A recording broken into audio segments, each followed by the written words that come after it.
시청자 여러분 안녕하십니까? 채널 K 뉴스 한 주간의 한인사회 주요 소식을 정리했습니다. 이번 주는 한 주를 시작하는 첫날부터 아이오와 코커스로 뜨거웠습니다. 버니 샌더스 후보는 힐러리 클린턴에게 석패했지만 무서운 위력을 발휘하면서 충분한 잠재력을 입증했습니다. 또 한껏 기세를 올리던 도널드 트럼프는 테드 크루즈 후보에게 완패하면서 하루아침에 트럼프 거품론이 일고 있습니다. 두 아웃사이더의 엇갈린 운명으로 미 대선판은 새로운 국면으로 접어들게 됐습니다. 정세진 기자가 보도합니다. 미국 대통령 선거의 풍향계 아이오와 코커스의 승자는 힐러리 클린턴과 테드 크루즈였습니다. 민주당 힐러리 클린턴은 득표율 49.9%로 49.6%를 득표한 버니 샌더스 후보를 근소한 차이로 이겼고, 공화당 테드 크루즈 후보는 득표율 27.7%로 24.3%에 그친 트럼프에게 승리했습니다. 투표 당일인 어제 오전까지만 해도 경선 과정에서 무서운 기세를 보여준 샌더스 의원과 트럼프가 승리하지 않겠냐는 관측이 우세했습니다. 선거 직전 나온 여론조사도 트럼프 후보가 크루즈 후보를 5% 차이로 이기는 것으로 나왔고, 샌더스 후보는 클린턴 후보에게 3% 정도 뒤지는 것으로 나왔으나 유세 현장의 열기를 감안하면 막판 뒤집기가 가능할 것이라는 분석이 지배적이었습니다. 하지만 샌더스 후보는 클린턴의 공고한 조직과 당내 기반을 넘기에는 0.2% 부족했습니다. 트럼프의 경우는 자신에게 열광하는 유권자들을 실제 표로 연결짓는 데 실패한 셈입니다.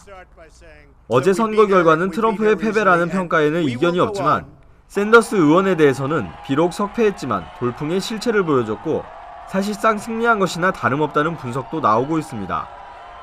이제 오는 9일 실시된 뉴햄프셔 프라이머리로 관심이 집중되고 있습니다. 어제 공개된 뉴햄프셔 여론조사는 트럼프와 샌더스 후보가 크게 앞서고 있는 것으로 나왔습니다. 채널 K 뉴스 정세진입니다. 양당 대표주자 5명은 아이오와 경선이 끝나기 무섭게 뉴햄프셔로 달려갔는데요. 다음 주 화요일 뉴햄프셔 프라이머리가 열립니다. 뉴햄프셔는 마지막 순간까지 유권자의 변심으로 유명한 곳이어서 더욱 관심이 집중되고 있습니다. 다음 소식입니다. 김기환 뉴욕 총영사와 직능단체 회장 등이 함께 한인사회 사업체들을 잇따라 방문해 업계 현황 파악과 애로사항을 들었습니다. 어려운 경제 상황 속에서도 최선을 다하고 있는 업주와 관계자들을 격려했습니다. 정세진 기자입니다. 뉴저지 티넥에 위치한 청과가게, 뉴욕 총영사관 김기환 총영사와 허정혜, 송강일 영사, 그리고 직능단체 회장들이 업소를 찾았습니다. 뉴욕 총영사관은 오늘 설 명절을 앞두고 총영사가 동포사업체들을 직접 찾아 최근 뉴욕 일원 실물 경기와 한인업체들의 애로사항을 들어보고 영사관의 지원 방안을 찾아보기 위해 행사를 마련했습니다. 전반적으로 하여간 우리 한인 업계의 그 살아가는 모습들을 한번 좀 보는 의미가 있었고요. 특히 14개 그 직능단체 협의회에서 정기적으로 모이시면서도 협의도 하고, 특히 이제 뉴욕의 우리 한인 사회에 정착하는 과정 속에서의 근간을 형성해 주신 그런 업계이기 때문에 한번 여러 가지 좀 민생 현장 시찰하는 측면에서 도움이 됐습니다. 총영사 일행은 청과가게에서 첨가물 외에도 다양한 제품을 판매하는 이유에 대해 물었고, 업소 측은 대형마트와의 경쟁을 위해서는 고객들이 자주 찾는 주요 생필품도 함께 판매해야 한다고 말했습니다. 컴피티션이 많으니까요. 그래서 가게 보면 처음에 왔는데 가위바위보 하는 줄 알았는데 지금은 가게들이 큰 거 다 팔아야 돼요. almost one stop 쪽으로 가야지 좀 살 수가 있죠. 오늘 현장 방문에는 네일협회, 수산인협회, 청과협회와 건설인협회 등 한인 직능단체 협회 회장들이 함께했습니다. 총영사 일행은 청과업소 방문에 앞서 맨해튼에 위치한 의류사업체와 용커스의 수산물 가게, 브롱스에 위치한 네일업소도 방문했습니다. 채널 K 뉴스 정세진입니다. 뉴저지 KCC의 한인 동포회관이 지난 4일 다가오는 설날을 앞두고 한국의 전통 예술을 선보이는 공연을 마련했습니다. 백화점 한켠에 마련된 조그만 무대였지만 쇼핑 나온 미국인들의 관심을 모으기에 충분했습니다. 정세진 기자가 보도합니다. 뉴저지의 대표적인 쇼핑몰 웨스트필드 가든스테이트 플라자에 있는 리만 마커스 백화점. 백화점 1층 중앙에 마련된 조그마한 무대에서 가야금 연주가 한창입니다.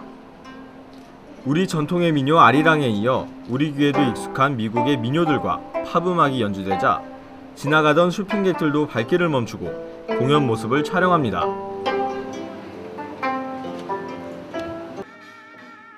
가야금 연주에 이어 진행된 전통춤 공연도 관람객들의 시선을 사로잡습니다. KCC 한인동포회관과 리먼마커스 백화점이 공동으로 기획한 이번 공연은 설날을 앞두고 한국 문화를 미국인들에게 소개하기 위해 마련됐습니다. 네, 한국 문화를 알리기 위해서 KCC와 리먼마커스가 공동으로 같이 주최를 하게 되는 거고요.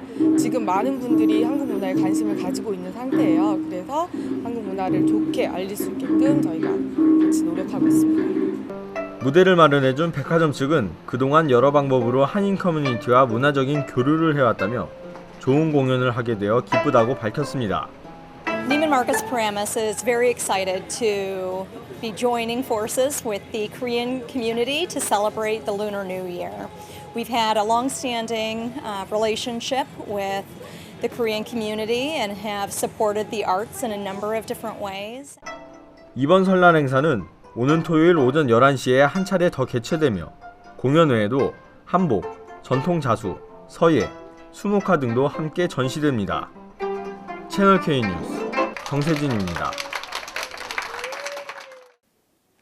내년 선거에서 뉴저지 저지시리 시장에 출마 의사를 밝힌 윤여태 의원의 후원 행사가 열렸습니다. 100여 명의 참석자들은 한인 시장 탄생을 위해 노력하겠다고 했고 윤 의원은 최선을 다해 반드시 승리하겠다고 화답했습니다. 정세진 기자의 보도입니다. 뉴저지 잉그루드 클립스에 위치한 주택. 저지시티 윤여태 의원이 현관 입구에서 방문객들을 반갑게 맞이합니다. 지난 금요일 윤여태 의원 후원 행사가 열린 베델인디스트리 김영길 대표의 자택입니다. 행사에 참석한 100여 명의 한인들을 위해 조그마한 음악회도 준비했습니다. 지난 2013년 인구 26만의 뉴저지 제2의 도시 저지시티 시의원에 당선된 윤여태 의원은 2년여 시의원으로 활동하면서 지역 범죄율을 25%나 줄이고 공원 개보수 등 괄목할 만한 결실을 거두는 데 큰 공헌을 했습니다. 지난해 7월에는 정치평론가들로부터 차기 시장 후보 1위에 지목받기도 했습니다. 예, 저지시 시장 선거 2017년에 있습니다. 2017년 5월 달에. 그래서 2017년 대망의 꿈을 이루기 위해서 나 개인적인 꿈보다는 우리 개척 1세, 그다음 우리 이 땅을 살아가는 후세들의 꿈을 한번 이루어줘 보기 위해서 지금 준비를 하고 있습니다. 후원 행사를 주최한 김영길 대표는 우선 한인 사회를 중심으로 기금 모금에 주력할 계획을 밝혔습니다. 이후에 선대본부와 공식 후원회 조직을 결성할 예정입니다. 저희가 우리 윤 의원하고 얘기를 한 것이 기금 모금을 한 3개월 내지 4개월 기금 모금을 한 다음에 그리고 선거 대책 총괄 본부를 만들자 이렇게 얘기가 됐습니다. 한인 후원회는 선거에 필요한 350만 달러 중 100만 달러 모금을 목표로 하고 있습니다. 나머지 250만 달러는 주류 사회에서 모금이 가능하다는 계산입니다. 이번 행사는 개인주택에서 열린 소규모 모임이었지만 윤 의원을 후원하는 참석자들의 뜨거운 열기를 충분히 느낄 수 있었습니다. 한인 1세가 대도시의 시장이 되는 새로운 이민 역사에 한인 사회가 한 걸음씩 다가가고 있습니다. 채널 K 뉴스 정세진입니다. 오는 4월 13일은 제20대 국회의원을 뽑는 선거가 있는 날입니다. 재외국민 선거는 이보다 앞서 오는 3월 30일부터 진행되는데요. 뉴욕 재외선거관리위원회가 뉴욕 이론 투표소 3곳을 선정했습니다. 정세진 기자입니다. 제20대 총선 재외국민 선거 투표소가 확정됐습니다. 투표소는 총 3곳으로 뉴욕 퀸즈 플러싱과 뉴저지 그리고 필라델피아로 정해졌습니다. 본투표소인 그 재투표소는 이제 명칭이 이제 주 뉴욕 대한민국 총영사관 재투표소인데요. 설치 장소는 이제 퀸즈 플러싱에 위치한 리셉션 하우스라고 알려졌는데요. 그게 1층 리셉션 홀로 결정했고요. 그리고 또 이제 추가 투표소 2곳은 뉴저지 재투표소, 설치 장소는 이제 뉴저지 한인의 2층 사무실 되겠고요. 그리고 또 한 곳은 이제 필라델피아에 있는 서재필 기념재단 의료원 1층 강당입니다. 뉴욕 재외선관위는 그동안 맨해튼과 퀸즈, 뉴저지, 필라델피아 4곳을 놓고 동포사회의 여론을 수렴하는 등 고심을 해왔습니다. 선관위는 맨해튼에 위치한 영사관보다 퀸즈 지역이 유권자들의 투표 참여에 도움이 된다고 판단하고 이 같은 결정을 했습니다. 선관위는 유권자 등록 마감일인 오는 13일까지 등록률을 높이기 위해 최선을 다할 예정입니다.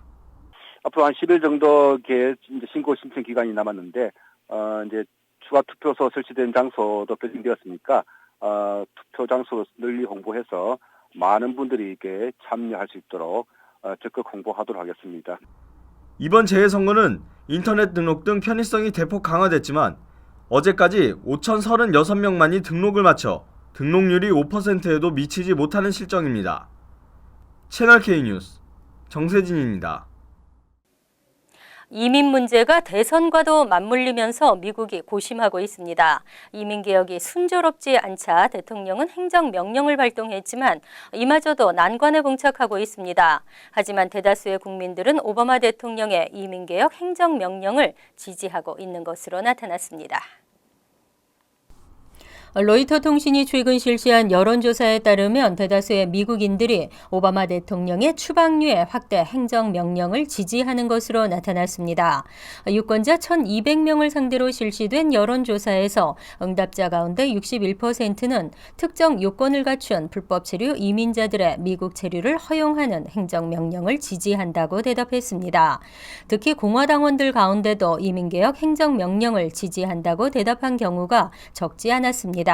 로이터 통신은 공화당원의 42%가 지지한다고 대답했고 민주당원은 78%가 지지했다고 밝혔습니다.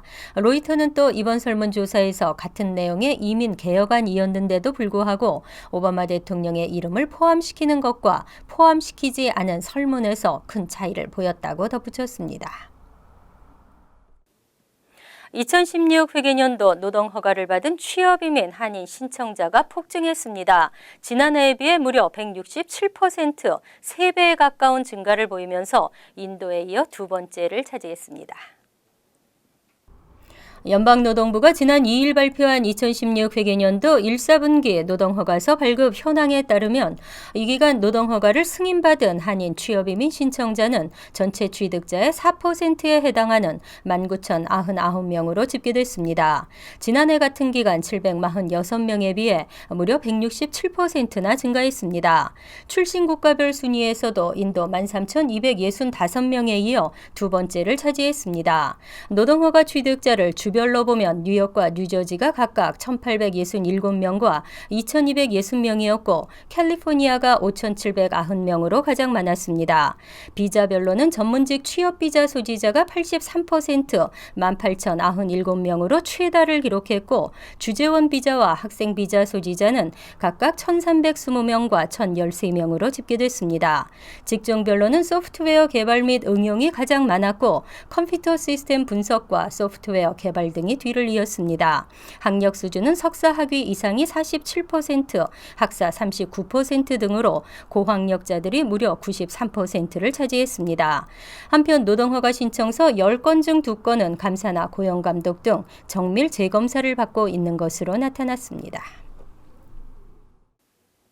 경기가 회복되고 실업률이 줄어들었지만 오히려 푸스탬프 수혜자는 늘고 있습니다. 당국은 푸스탬프 수혜 자격을 강화하기로 했습니다. 최대 100만여 명이 수혜 자격을 박탈할 위기에 처했습니다.